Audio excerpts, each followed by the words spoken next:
All right, good afternoon, everyone. Thank you so much for joining us. This is quite an exciting week for us because of the Center for Academic Integrity. We are celebrating our first anniversary. The center is a culmination of years of effort from a number of faculty from different universities in the UAE to try and bring us together. So we are quite excited that we are completing the first year. The first session that we have for the week, of course, is the Think Calm panel discussion. We have a number of amazing colleagues joining us from here in the UAE and, of course, from abroad. I take the pleasure to, of course, introduce Linda. She's coming to us from the Middlesex University in Dubai. Then we've got Dr. Krishna Das, who is also from the Middlesex University. We've got Irina from the University of Wollongong in Dubai. I'm literally going in the order that I see the screen. Lewis is coming to us from Studio City. Salim from University of Çanakkale in Turkey. And of course, Litsa from Greece. She's retired, but I don't think she should be. She's got a host of information that she's going to share with us. We're really excited to have all of you speakers join us in this session where we kind of unfold the mental well-being that goes with academic integrity and particularly academic writing. So over to you, Linda, and all the best. Thank you so much, Sina. I'm really excited for today's panel discussion, and just for the information of the attendees, broadly speaking, we're going to be discussing areas that relate to causes of academic misconduct, and then also systems and procedures that we as faculty, as educators, can have in place to minimize the occurrence and to help with the whole process. So I'd like to start with Litsa, please. And Litsa, if you wouldn't mind, could you say a little bit about intentional versus unintentional academic misconduct?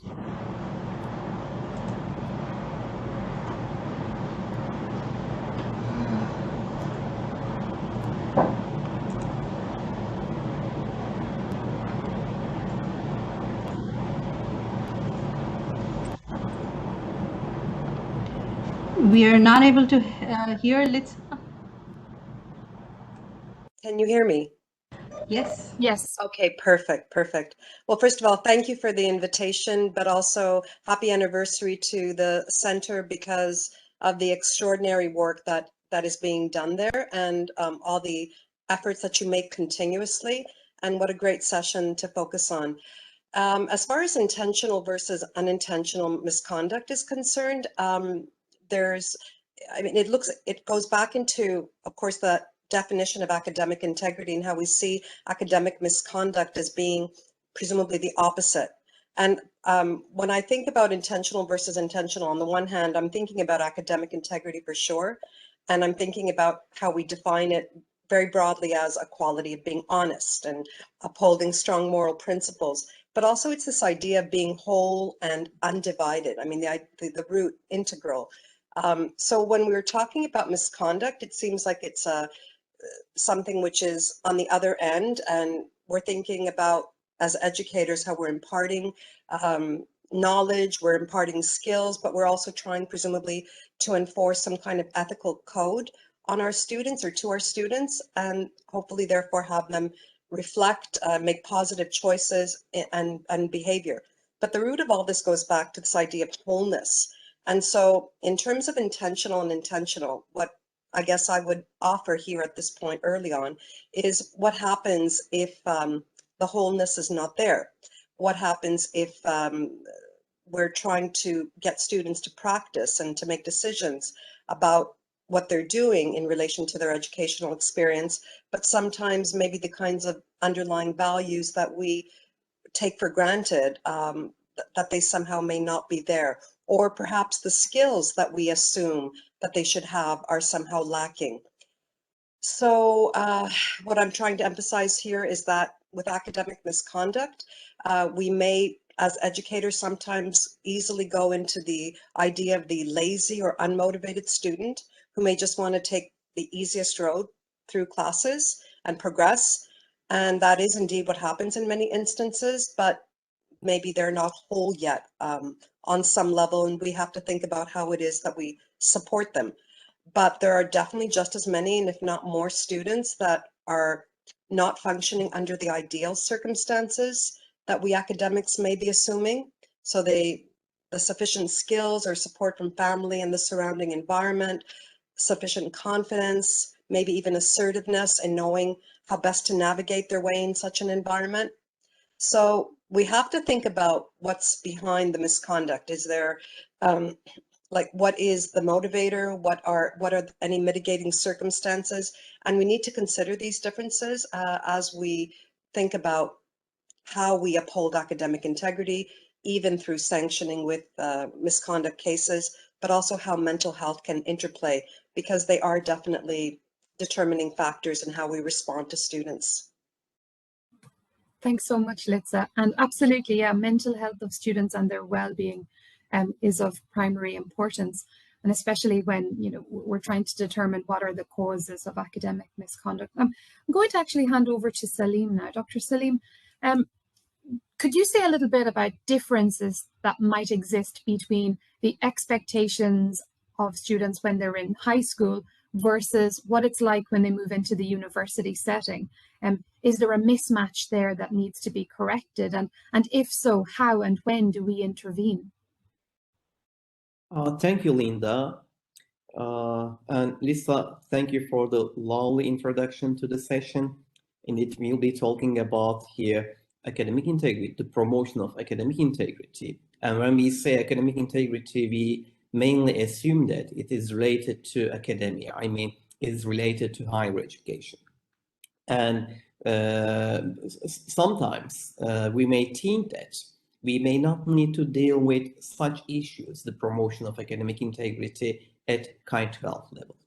So, for example, when students register university, when they start having their courses, we try to teach them, okay, this is the way how you should correctly cite the other sources when you are writing your essays at the university.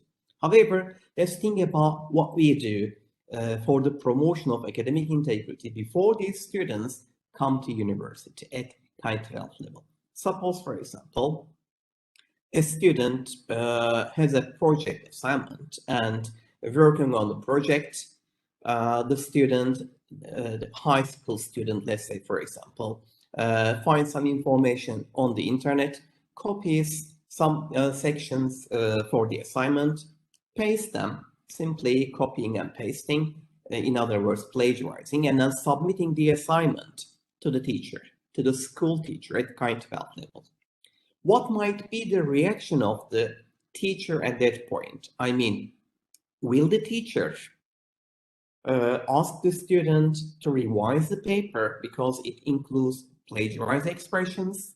And then will the student discourage student from acting in this way? Or will the student promote such kind of behavior, promote such action? What do I mean by promoting academic misconduct here? If the teacher says, for example, okay, this is a well-done assignment, so you pass your course, it means that the teacher is promoting the student's action. However, it shouldn't be the case at either CAIU 12 or higher education levels. So when students come to university, it might be too difficult for us as academics, as lecturers, to deal with these issues, because we are trying to go to the students' schematic knowledge, so we can relate this schematic knowledge with their mental well-being there, because previously they learned that in their relevant schematas, they have the information that, okay, this is something that should be done in this way.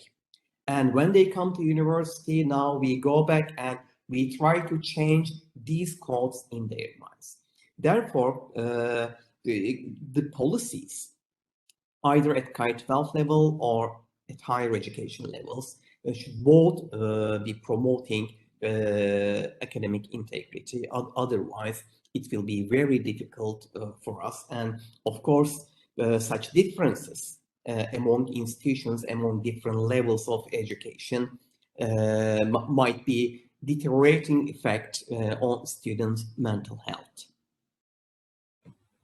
Thank you very much, Salim. Yeah, absolutely, I agree. And, you know, when you look at the transition itself from K-12 to university, from high school to university, this is a big jump for students to make conceptually. It can be very challenging, and students may be more likely to adhere to systems that worked for them before, regardless of whether those systems were, you know, solid academic practices or not. Linking with what we've just been discussing and the adjustment to university, I'd like to now go to Lewis and ask Lewis, what are your thoughts on how, you know, poor early assessment outcomes, students who submit a piece of work who may subsequently see that it's very high in similarity, and, you know, they might get a poor grade or they might fail, how that might impact their engagement with education or indeed their disengagement from education. Over to you, Lewis. Thank you very much, Linda. Yeah, it's an interesting concept. So I'm based in the UK. In particular, the model is still that students are expected to obviously submit a piece of work, especially for their first assignment, and then they receive quite detailed feedback after the fact. A lot of colleagues in the sector that I work with feel that that's the appropriate method. Some think it's the other way around. And there's this interesting discourse because there is the expectation that you learn as you progress through your higher education journey from level 4 to level 7 as an example, or even as level 6 before you decide what you're doing at that stage. But there are some potentially damaging effects that can take place. For example, if a student submits a piece of work in their first assignment around about November time, and they receive challenging feedback, they're not able to articulate that subject matter knowledge effectively, and they're falling into certain pitfalls around referencing, around structuring their arguments, the correct choice of language, all of these elements that perhaps, as Salim's already mentioned, are assumed to be in place already, can actually damage that student's motivation to continue with their program. So a lot of students do withdraw. A lot of students more seriously suffer from great deals of anxiety about how they will approach their subsequent assessment. Some students withdraw within themselves and feel that they are not at the appropriate level. They're not capable of studying at a higher education institution, which is often not the case. They just require that early intervention level of support. So one of the statistics that we've seen, you know, over the last 20 years is, you know, we've gone from 25% of young adults in 1990 in the UK studying at a higher education institution. There was a policy in 1999 to get 50% of young adults into higher education. And in 2019, that target was met. So you had 50%, just over 50% of young adults in education. So the entire diversity of domestic students, international students, the study modes had changed dramatically. So you have a lot of difference in the student mentality, a lot of students who are studying higher education for the first time in their families as well. So the support internally at institutions in some cases haven't adapted in that way as well. So it's looking at these modernized approaches towards adapting to this new profile of student that we're seeing in not just the UK, but in other international sectors as well. Thank you, Lewis. And it's very interesting to hear about how the landscape of higher education has changed, and, you know, how universities respond to this. With this in mind, I'm going to hand over to Krishnadas. And, you know, obviously the last 18 months have seen huge changes in higher education due to the pandemic and the shift to online learning. Can you say a little bit about whether or not that might have impacted the occurrence of academic misconduct, or in what ways you feel like it might have had a relationship with academic misconduct? Thank you so much, Linda, for this opportunity. First of all, thank you so much, all the panel members, and congratulations for the anniversary. It's a great initiative where we are talking about certain issues which are very relevant for students, for faculty members, and everyone in the industry. It's a very valid question, Linda, and when we think about the whole concept of pandemic and the shift to online learning, and very true that at one end we are kind of appreciating the potential of these online platforms, because if you see, all these platforms were there pre-pandemic. It's just that it was not being used. So all of a sudden now we have realized the potential of technologies where the teaching staff can connect to students. However, now everything has two sides of the coin, and this is where things are starting to become challenging. And you might have seen that starting, let's say, recent last 2 or 3 months, there has been a surge of interest in students to get back to face-to-face, and also for teachers that they want to get face-to-face teaching as much as possible, because yes, at one end we do appreciate what happened with the online learning, but at the other hand we understand the challenges that are associated with online learning. Now, coming to your question particularly about academic misconduct and whether it has impacted or not, in order to answer this question, I think one thing that we need to see is not the academic misconduct at the time of any assessment, but also what is leading to that particular assessment. So let's say if you're talking about academic misconduct and an online examination or online test or something like that, well, there is a scope for misconduct over there, but then the bigger reasons for misconduct are lying in the entire build-up towards those assessments. So be it exam, be it coursework submission or anything. Now, if we go back and trace whether online learning has impacted that build-up towards the assessment, we would definitely understand the reason. So, for example, if we kind of compare face-to-face, so once you're taking these sessions face-to-face, the students are in class, you can see them, you can get that feedback, which is not very evident with the online learning. Which means on many occasions you're just talking to blank screens. Yes, you can mandate the camera and everything, but then students have their own reasons, there are privacy concerns, and not everyone is in a position to switch on the camera. So if you look at from a student's perspective, there is a sort of disengagement for few that has already begun with the online learning. So once you think, okay, this is just online, I can just connect to the online session and just this lecture should just finish, and probably I'm not attentive as a student. And this disengagement on many occasions is leading to the fact that you're already behind what is being taught in class, or let's say compared to peers, they have already been engaged, and you on the other hand have kind of left behind because you're thinking that, oh, it's just online, I just need to connect. So that is reason number one.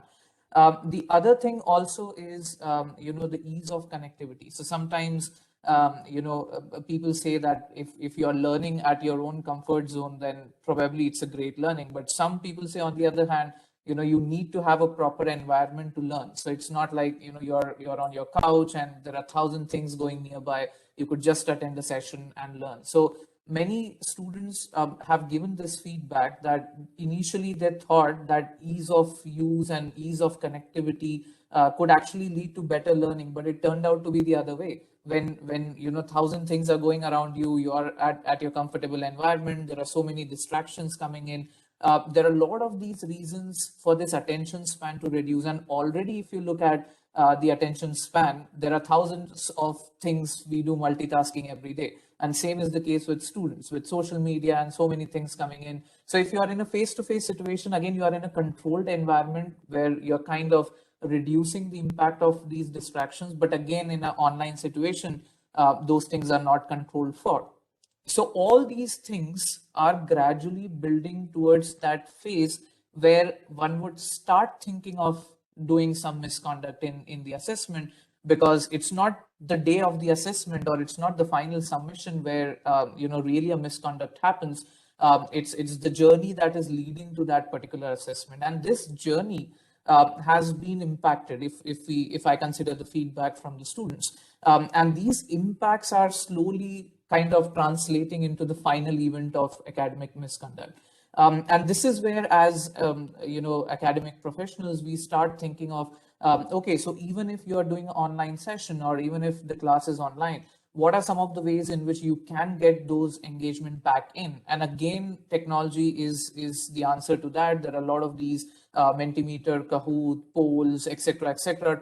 Timely getting feedback from students has become so critical because you have to keep them engaged. And engagement, I think, is one of the prime reasons that could either increase the misconduct or reduce it, depending on good or bad engagement. So I think, yes, it certainly has impacted if I compare to face to face, but are there any solutions? I think yes. If the technology is creating certain barriers, there are technological factors which can also reduce those barriers. It's just about now bringing that particular culture in, trying to make sure that students regularly engage, and trying to make sure that they don't disengage from that journey that is leading to the assessment. So that would be the answer to your question. Thank you very much, Krishnadas. Yeah, I love the idea of, faculty, educators working together to try and bring students in, to connect with them, to foster that sense of belongingness. And this leads in nicely to a question that I'm going to pose to Irina.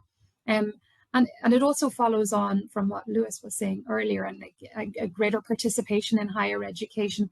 Now we are in a position where we need to recognize that our students have really diverse needs. They're coming to higher education from a variety of academic backgrounds. Some of them have been out of education for some time and they're rejoining as mature students. Irina, I'd like you to say a little bit about how we can recognize students' needs in the diverse higher education community. Thank you, Linda. Yes, you're absolutely right. The needs of students are too many to count, actually, in the online platform. Recently, I read a very interesting study about Australia. In Australia, just like we have here, students need to take courses to get ready for their higher education. And these courses are basically pathway courses. 35,000 students that were residing in Australia until the start of COVID-19 were asked to leave because of the pandemic.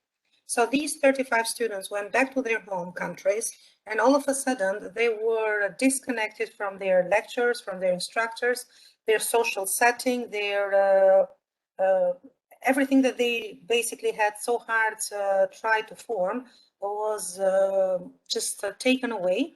And obviously, the large, the amount of the instances of plagiarism was so high that it really scared the Australian government, it scared the Ministry of Education, it scared the instructors.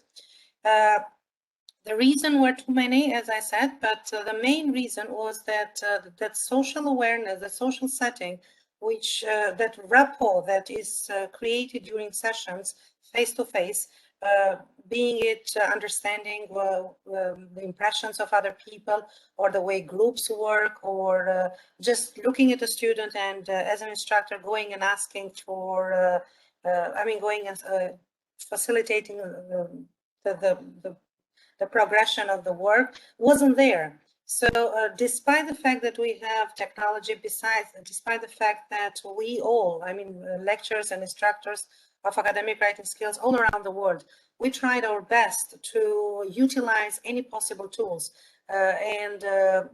Just like Krishna was saying, that we basically tried our best to keep that level of motivation higher at a certain level.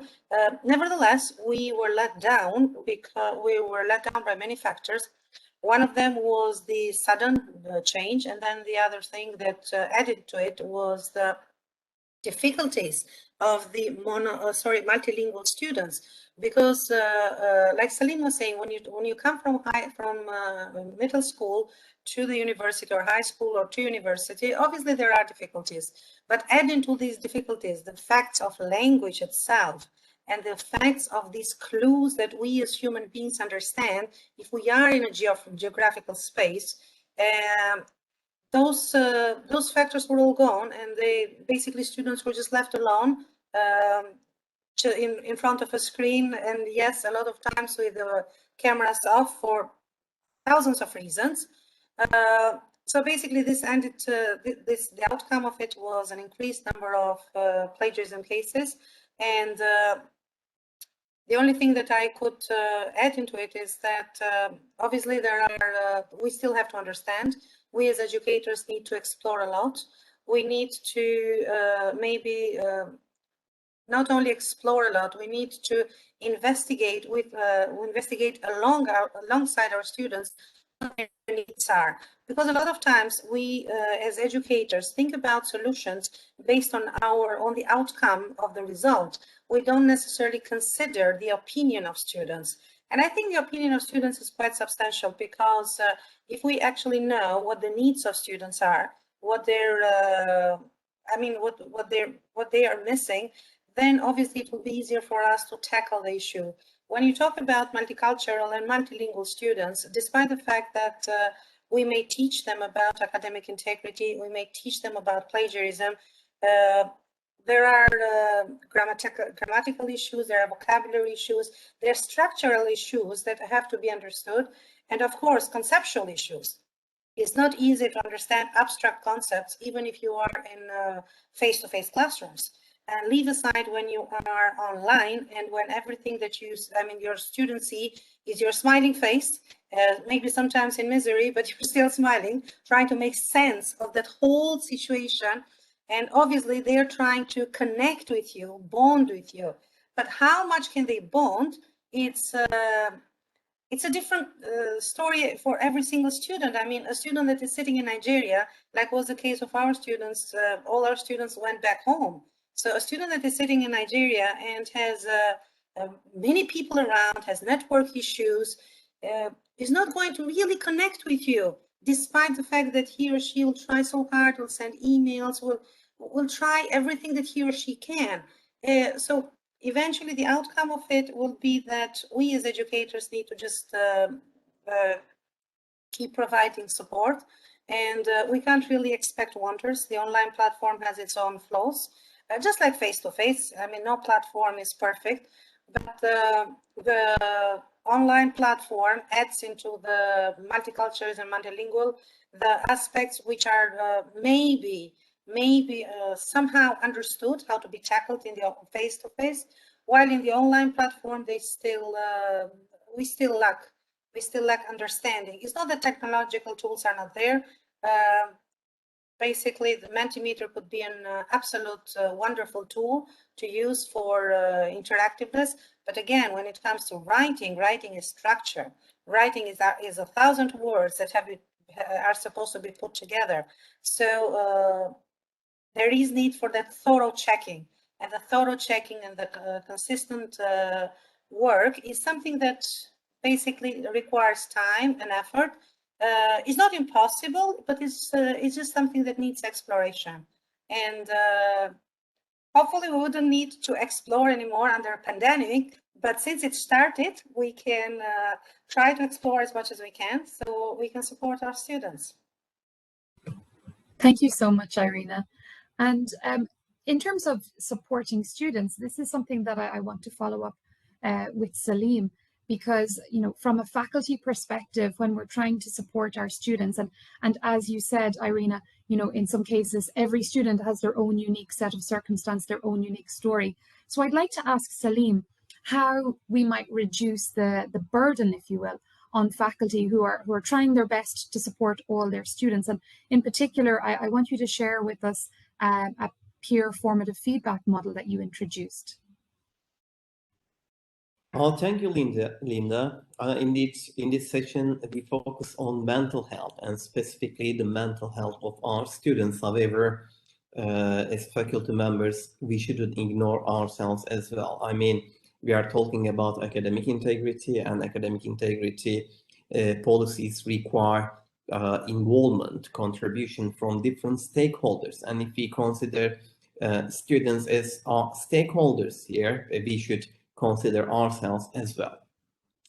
Okay, we deliver some assignments, some writing tasks to our students and ask them to produce sometimes draft. Previously, we talked about the journey, for example. And in this journey, we try to understand how our students are progressing. Now, I'd like to here refer to some geographical differences. In this, I wouldn't consider them cultural, but it's more related to geography. For example, in my country, in Turkey, we have quite large classes compared to European or United States. So the demand on lecturers, on faculty members might be different in some other parts of the world. I mean, if we go to Asian countries, then we will see that teachers lecturers, faculty members, they are dealing with crowded classes. What does it mean? For example, in my case, I'm teaching writing skills. This is one of the courses that I teach. I have 4 classes, and only in my writing class, this is a BA class, I have for about 150 students each semester. What does it mean?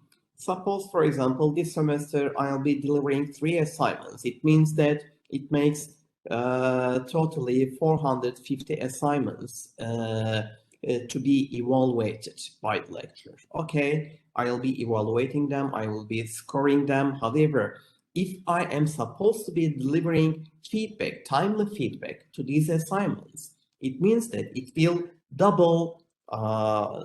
double my efforts. Therefore, I developed a model, a teaching model that I called as anonymous multimediated writing model. In this model, I try to benefit the experience of my students. I mean, this is a peer feedback model. However,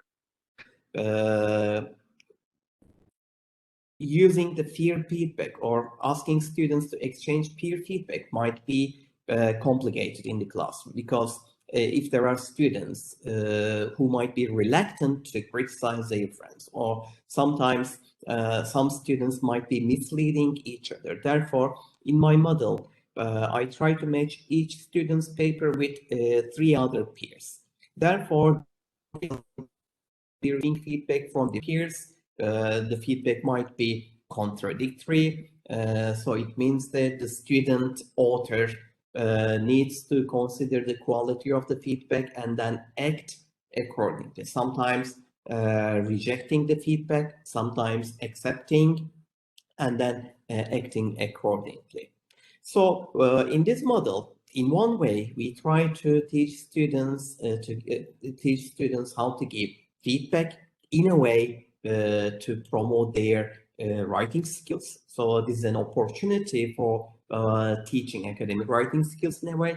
And on the other hand, we use this in order to provide more time for the teacher to do the other activities. Otherwise, it cannot be doable.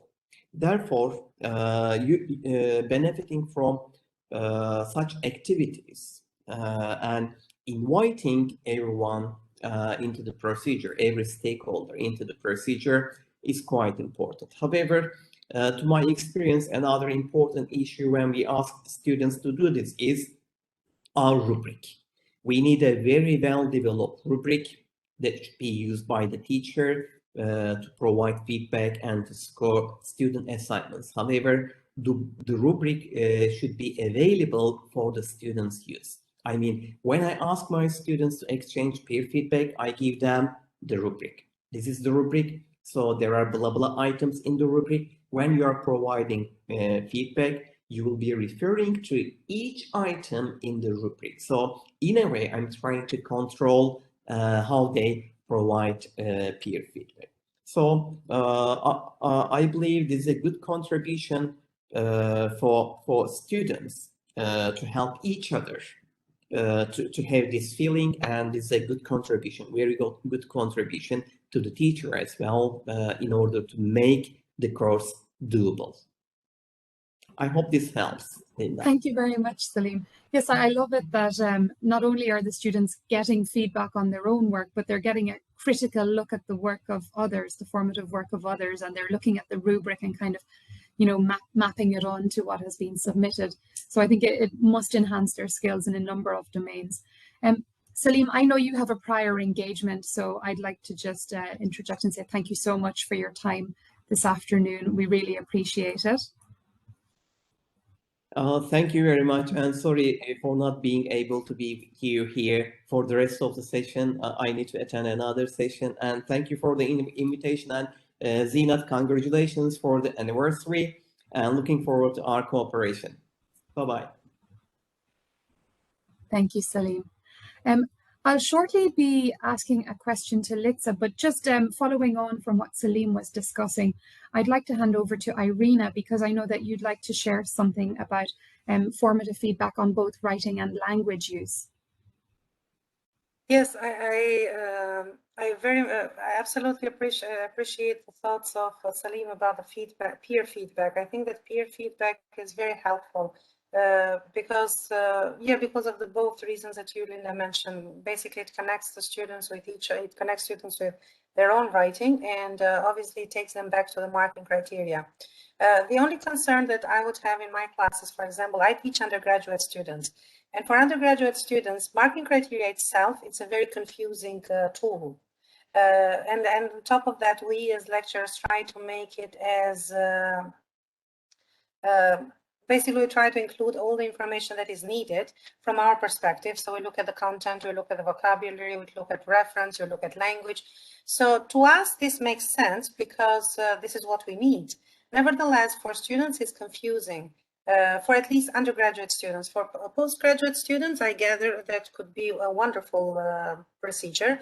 But for my undergraduate students who have just come from the high school, I would think that that could be difficult to, it could be something difficult that they would have to go through. One way that I understand feedback is I encourage feedback, peer feedback in my classes as well. But in my classes, it just stays into the level of content and focusing, basically the content analysis goes just as much as the focusing on the topic. So undergraduate students have such a hard time in focusing on a topic. They wouldn't really go into breaking down the notions that are within the topic, but they'll just start straight away writing about the topic. And that in itself would mean that you would have, just like Salim was saying, hundreds of assignments which have to be marked, because even my classes are quite large. But on top of that, those assignments do not even have a focus. Their content does not qualify them to even pass. And that in itself is scary. So the way I look at peer feedback in my classes is just focus on the content, ensure that the topic and what the students have written is actually does match. And once that section is over, it's finished, it's completed, students realize, and they even realize their own work. Then I would just say that, okay, look at the breakdown of the task, look at the breakdown of the, let's say, intro. Does the intro of an essay have the points that it should have? And that's it. I can't really expect my undergraduates to do more than that. But when it comes to my feedback, yes, I absolutely agree with Salim. It's a gigantic work, actually. The formative feedback, scaffolding in these lower levels is gigantic. It's so big, and it sometimes can get overwhelming. But I personally believe is necessary, and I do not necessarily think that we should. Basically, I don't believe that we should force our students to ask for feedback, but nevertheless, I think we should encourage formative feedback and scaffolding. I dislike sometimes when I hear colleagues talking about the fact that it's just impossible to provide. It's very hard, it's very, very hard, but not impossible in a sense if the student comes back to you. Unfortunately, again, undergraduate students not necessarily come back to you. Postgraduate students are a different thing altogether. But undergraduates, no, they wouldn't really even write before deadline because they're already afraid of writing as a process. So to get something from them is actually a blessing. And yet it is a lot of work from the parts of lecturers, instructors, and I applaud whoever is able to do it at an undergraduate level. But I think is needed because, as I mentioned, if students are able to just focus on the topic and write about the topic, okay, wonderful. If they can understand that this is how the instruction, this is how the introduction of an essay looks like, that's brilliant. But more than that, it is only us that can provide. However, to avoid that sort of enormous work from the perspective of instructors, I personally think that even the technological tools help. You can provide a formative feedback that has, in Turnitin we have, in Moodle we have that formative feedback that can be provided online. So that could help because that would give some indication to students on as on what is going right and wrong in the writing. And then, of course, you need to provide your feedback. I think that as much as we as lecturers provide feedback, we actually understand the written work of our students. And that would technically mean that the possibility of plagiarizing is very limited, because the students already are aware that we know how much they know. Again, this might not really refer to the postgraduate students, because their requirements may be all different. But I think undergraduate students do need that sort of support. And that removes the anxiety level, it reduces the anxiety level, and it creates that bond between the instructors and the student. So the students feel confident to just make mistakes. I mean, it's human to make mistakes, so why not make mistakes and learn from your mistakes? So I mean, this is how I approach it in my classes, but yeah, it's a lot of work. It's a lot of work. But again, I mean, I don't think that education can be done if we have no passion, because it's not one of those fields that you can just do it. You need to have that constant passion for it. But yeah, it's hard. It's a lot of hard work. Thank you. Thank you, Irina. I couldn't agree more with the comments that you've made. And indeed, you know, it's amazing when you see educators bringing that passion with them into their roles, you know, supporting students, scaffolding their learning, and giving that feedback that, of course, as you said, will reduce students' anxiety, even if the feedback isn't, you know, your work is incredible, it's going to do so well, but if it's good, critical, you know, meaningful feedback that students can work with, that's something that they can take with them.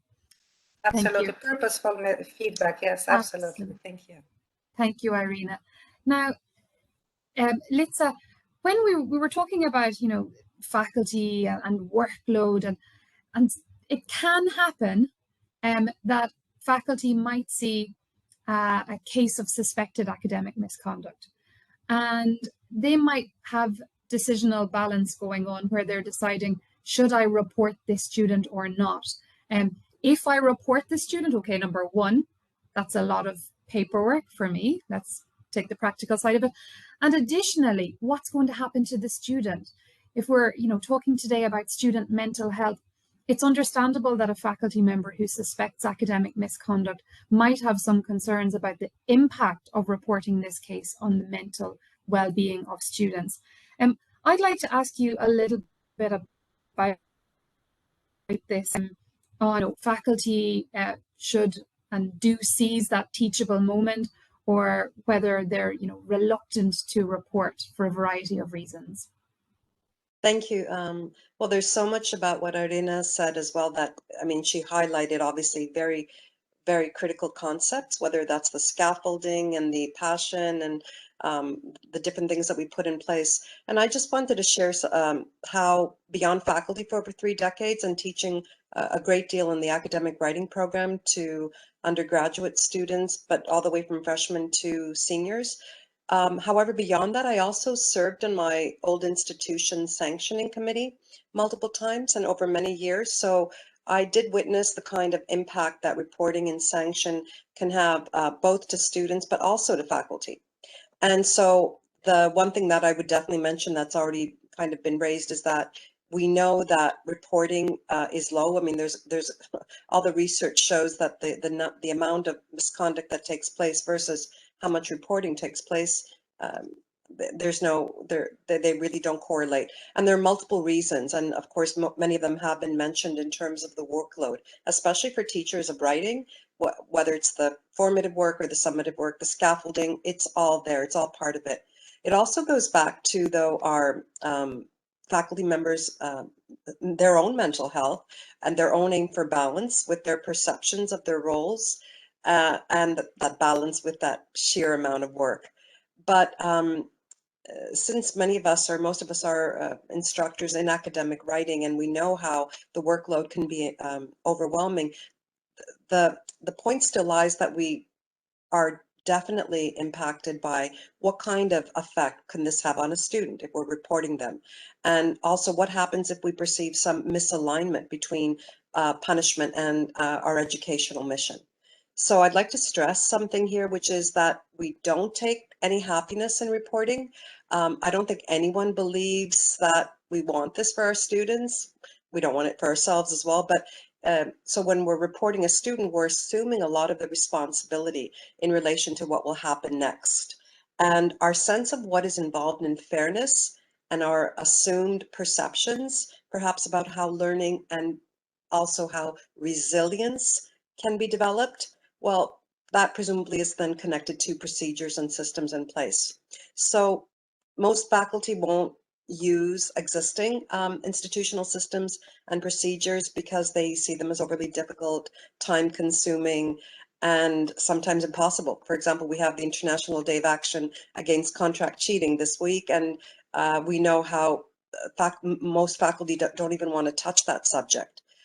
But since faculty presumably strive for pedagogically sound goals, we want to look at, reference the teachable moment, and that's where that comes in. So we're concerned about various impacts on the student, including, of course, their mental well-being. And so we go back.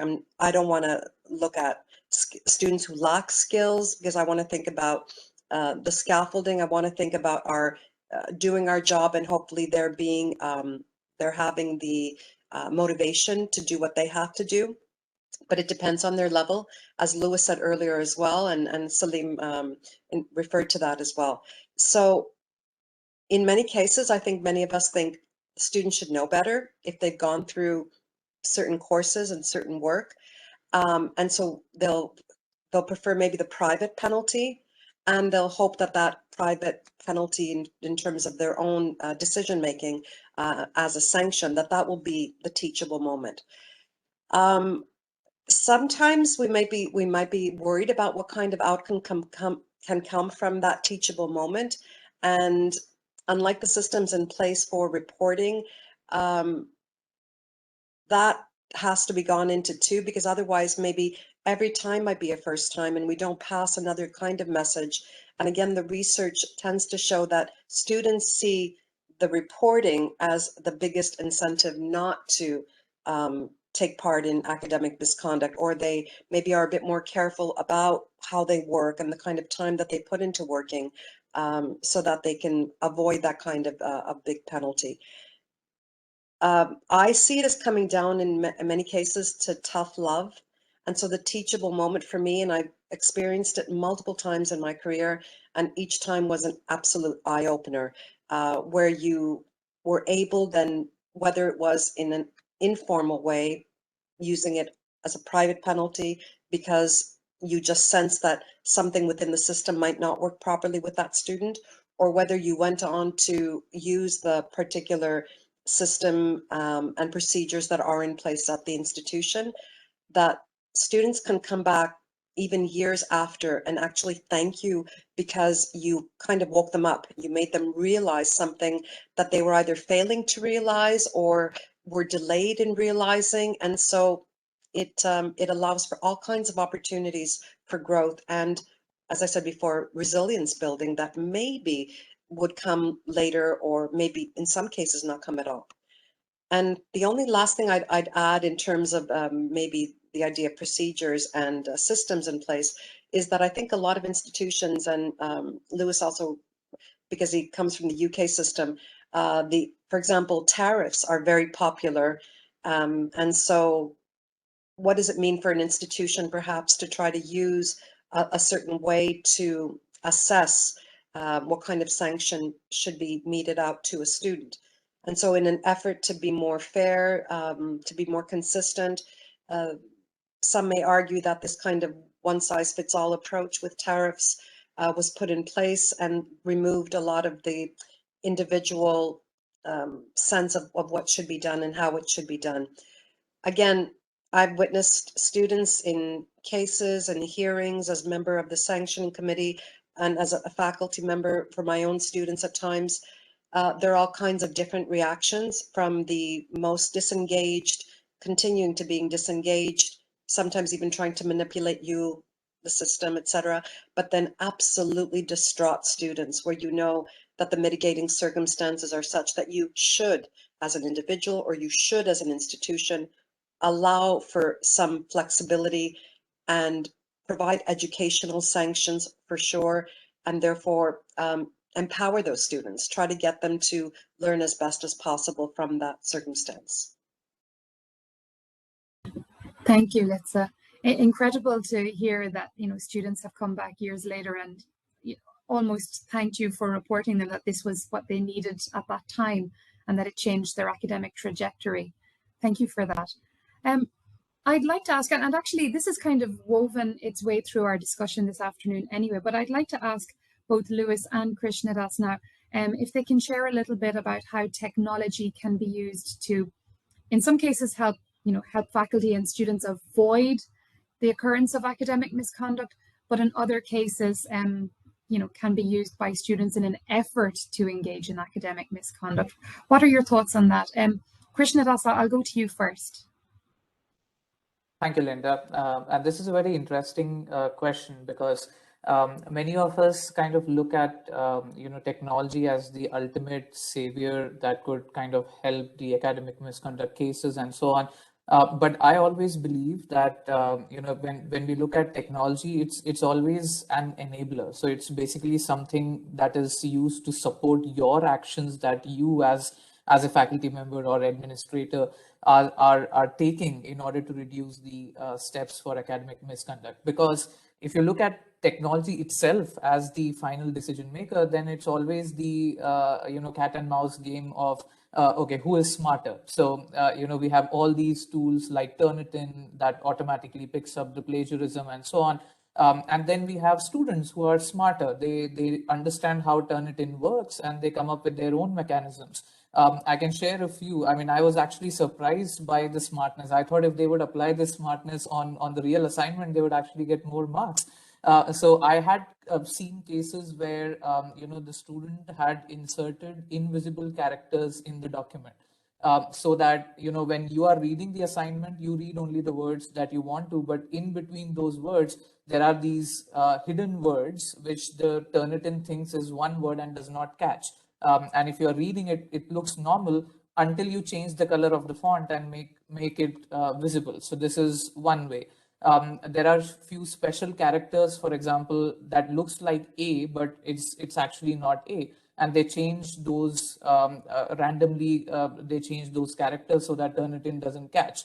Now, if Turnitin starts doing this, then students again would find some smarter ways to overcome. So if we think technology of something that is going to be the ultimate decision maker, we will always fail in the attempt to spread the message. Because I think the whole idea of academic misconduct, and thanks to Irina for her excellent views on feedback and constantly getting back to students, it's a sort of a culture that we need to embed rather than relying on super smart tools that could do the work for us. If potentially you have shaken up the culture, if potentially you are influencing the whole consistent ideas of the journey, then you are impacting the final decision rather than relying on a tool. So it's great, these tools are there to help us, and there are students who would abide by all the rules that the tools would do. But if that is the only mechanism by which we are relying on a technology to tell us the plagiarism cases and report the academic misconduct, then we would, I think, be failing in our journey. On the other hand, if we look at technology is something that could support my actions, which I'm taking to reduce the misconduct cases or influence the culture, then technology could be super helpful in shaping up that. So I can give you a few examples. So when we were doing the online sessions on MS Teams, it has a wonderful concept of insights. Which tells how engaged a student has been throughout the course. What is the average work time, how much they have put something in the chat, and how much they have engaged in a session. Now, if you look at technology as an enabler to get some clues about students and then kind of get back to students earlier on rather than waiting till the final decision, as Irina rightly said about feedback. If you look at simple tools like Google Drive, so generally what I do is for the formative feedback, for constant working, I ask them to just keep on writing on an online sheet or online document. And when you do that, there are these logs automatically that are generated. And as an instructor, if you look at the logs, you can see, okay, this is a person who has consistently worked throughout, as opposed to someone who has just come up with the whole assignment in one day. So again, that's where technology is enabling you. It's giving an input, but it's not the decision maker. I mean, you still have to investigate. You still have to look beyond things. It's a tool that is helping you shape up that culture of consistent working, of continuous feedback. Teams, again, for example, now with the assignments feature, you can take as many assignments from students as you want. You can give feedback. So again, all those technological enabling things are mechanisms by which your policies can be supported by a technology rather than technology being the ultimate decision maker. Yes, we still need to focus a lot on several areas of academic misconduct, and I think analytics is again something that could be super helpful in kind of highlighting certain cases who are disengaged, who are not consistently working. For example, Linda, you are the best person to talk about research. You have been involved in research all along. So research is again one thing where a lot of misconduct happens in terms of data manipulation and so on. So again, if we look at, for example, students collecting surveys, yes, we can have all the mechanism by which we can tell them to be, be having strong pillars of academic integrity and don't engage in data manipulation. But then again, if we look at technology, analytics can help us support that particular decision. It can figure out, for example, did the data collection happen in 1 hour or actually it took like 10, 15 days? Did the data collection happen from one IP address, same person filling in 50 responses, or you actually collected data from different sources? So again, technology is there. It is I would say always supportive, but it's just about using that for the right purpose. And I think if you are framing the policies, you're trying to impact the culture, you're trying to shape that whole equilibrium of, okay, not getting people disengaged. And in these policies, if you try and embed technology on top of that, then the result would be, far more better rather than just relying on a technology as the final outcome and say, okay, this is what it is, and this will tell me what the plagiarism is, and I'll go and report it further. So the enablement of decision making, the support that technology offers is, I think, fantastic. But I also think that this race will always go on. So, students trying to get smarter, technology trying to get smarter. We just have to remove our focus on building smart technologies to using technologies for our policy initiatives. So I think still humans are the key pillars of, or we rather, all the faculty members and administration and staff, we are the key pillars in bringing in those policy changes. And on top of that, technology will come and assist us further. So that's my view pretty much on how technology can hinder or improve the academic misconduct cases. Thank you so much, Krishnadas. I'm going to give the final word before we move to a couple of questions that have come in. I'll give the final word to Lewis. Lewis, please share your thoughts with us on the use of technology to both, hinder and help in academic misconduct. Sure, yeah. Just to say that I agree 100% with everything that Krishnadas has said. It's almost like we pre-prepared something. One of the things that I think we sometimes forget is we've actually used technology to support our writing, our mathematics, our scientific knowledge, at least for the last 25 years, almost subliminally. So don't know if people can remember as far back as Windows 95 with the little paperclip in Microsoft Word. We use an iteration of that now in our daily life. Even when you're writing a WhatsApp message, autocorrect will kick in. And these machine learned and AI tools, they do develop complacency. I did my master's course personally 10 years after I did my bachelor's, and I actually turned off the autocorrect tools because in my daily life, I was forgetting core skills. It was just such a complacent attitude that I'd adopted. And the grammatical knowledge of the technology wasn't up to scratch. And also I didn't want to rely on that. It's my work, and I would get found out if I, got my job previously at the University of London. If people saw poor grammar and I was having to draft something, then it would show, wouldn't it? And that comes out in all of our personal but professional lives as well. I just wanted to mention that particular point because the key element here is the human element. And that holistic support, I think, is something that shouldn't be shouldn't be overlooked. I mean, holistic support in the sense of, we use technology, we have to use technology in all of our daily lives. So why not embrace elements of technology, but in a respective way, and make it bespoke for each individual experience? So naturally, being from a technology company, I do support the adoption of technology, but one core element that we have is it is driven by 1,200 humans that are highly trained. They are highly experienced in their respective fields, and they adapt to each individual institution's own pedagogical structures, their own rubric, and that's the core point there. It has to be holistic and integrated. Because if we don't make it integrated and we don't have the humans driving it behind the scenes, then you create further isolation. I've worked in higher education my entire life, and I feel that there is a predominance of isolation there, because with the need to scale up an institution's operation, equally you create a more isolated student environment in some cases as well. And my background being in online and transnational education, very sadly you see a much higher attrition rate of students compared to those face-to-face on-campus models as well. And I think one of the key elements that could help address that is more engagement. How do you do that? You could hire 10 or 20 people in-house. We all know that institutions have very strict budgets. They have difficulties with human resource capacity. So you have to be open to embracing external support and integrate it effectively to get the maximum benefit there. It also creates this element of being able to plan for an institution for this scalability, the personalization not being compromised, but giving that core timely feedback. And ultimately, if you give that timely feedback and you give it when a student requires it, then you're going to reduce the predominance of those students going to more nefarious sources, or actually developing a complex for asking for support full stop, which is where you've got a real problem. Staff, the main benefit that I see personally is staff feedback. Academics are very reticent working with external support, in my experience. However, after a couple of weeks of working completely transparently with us, they're our biggest supporters, because they see triage support has been prioritized there.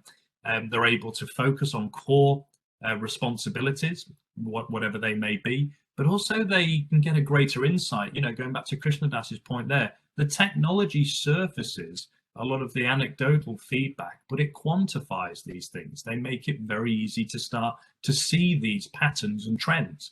And then you can start to preempt and predict students' destiny in terms of, do they need support in referencing, structure? Do we need to plan more internal resource, whether it's physical resource, PDFs, videos, internal workshops, or do we need to bring in more external support? Without that surfacing of the analytics and without that embracing of the technology, you're never going to get that insight, and you're never going to be able to predict what's going to come up in the future. And ultimately, you're always going to be chasing your tail. So that's kind of the key thing that I always remember, is that if we just, embrace technology, but in the right way, without all automation and artificial intelligence, where you hand over the reins to something, then you start to lose control. But you can retain a really tight-knit, transparent level of control with your students, your staff, and ultimately the external stakeholder as well. So it has those multiple benefits. Thank you, Lewis. Thanks to all the panelists who've given so willingly of their time and expertise today. And before we wrap up, there were a couple of questions that I'd just like to very quickly address. I know we've gone over time, but we'll be super fast. One of the questions was, what if students don't see the value in the methods you are doing in class? Would they have the same outcome in terms of learning objectives and integrity upholding? So I guess this question is about all the different strategies that faculty can engage in to work with students, getting them to write that formative work, getting them to engage with the feedback that's provided. So the student's perception of that, would that impact the outcome in terms of integrity upholding? And I think I'll ask that question to Irina, if you don't mind. What do you think, Irina? Yes, definitely do it. I think that until we get students on board, until they actually understand the importance of our feedback, I think it's difficult to make them even make changes. to their work. But then in this case, we as instructors can always come up with, sometimes we might give written feedback to students who may just be more accepting through the written feedback, and sometimes we may give oral feedback. A lot of students, for example, that come from societies where people generally are much more connected with each other, unlike the individualistic societies, for example, for an individualistic society, a written feedback is something very much well perceived, and the student will conceptualize the thought just based on written feedback. But other societies that we have, where students might even live in large families, those students will very well accept an oral feedback. And they would accept that oral feedback so wholeheartedly that you would be amazed that their work will improve a lot, and they would have actually willingly provide you again with their work for their feedback. I mean, for the feedback to be received. So yes, we definitely need them. Without students, there is no point of us teaching. I mean, teaching and learning are integrated. If there is no student, I always tell my students that whenever we go through the learning outcomes in the start of semester, I say these are all intended learning outcomes. They would never be materialized unless you are on board with the changes and with the desire to achieve them. So yes, we do, definitely. Thank you very much, Irina. One last question, again, that came into the chat separately, but as lecturers, you would not necessarily know what's going on in our lives as students.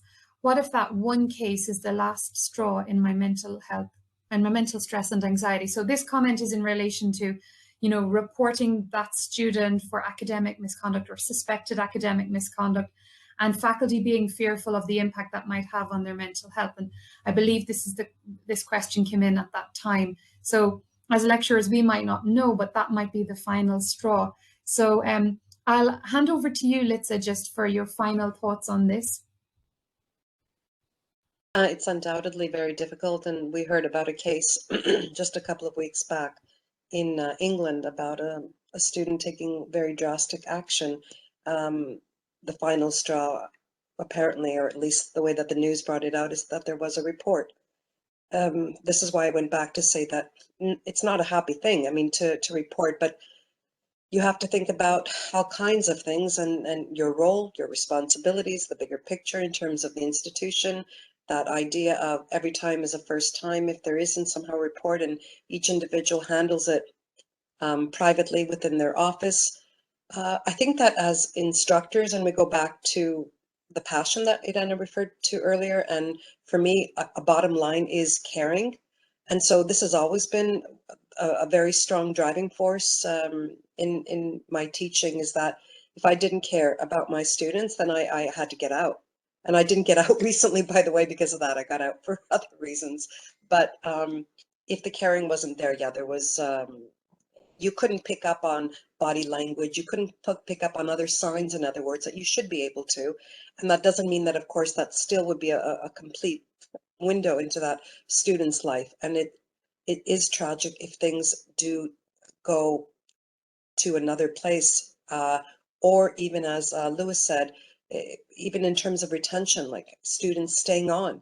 We want them to be successful. We want them to complete their studies. We want them to be the best professionals. But so at the same time, we have to think about how we're going to balance different things. And it's a fine dance. Absolutely. Thank you so much, Litsa. I will say in my own response to that question, I've yet to meet a faculty member or an educator who doesn't care about the well-being of their students. I truly believe that people are in this role because they do want their students to succeed.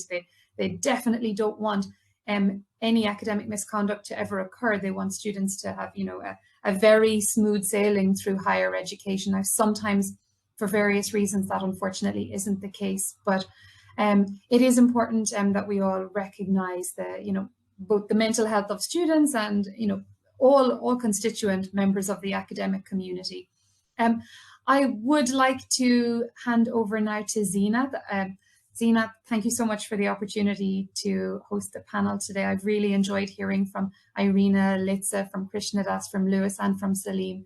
And thank you to the attendees who shared their questions. Over to you.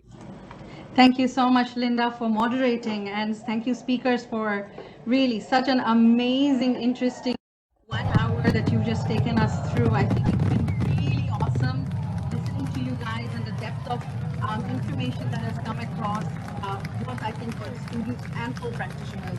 So I think this was a wonderful way to begin our week, and we're so happy we actually started with thinking about well-being, not just for students, but for staff.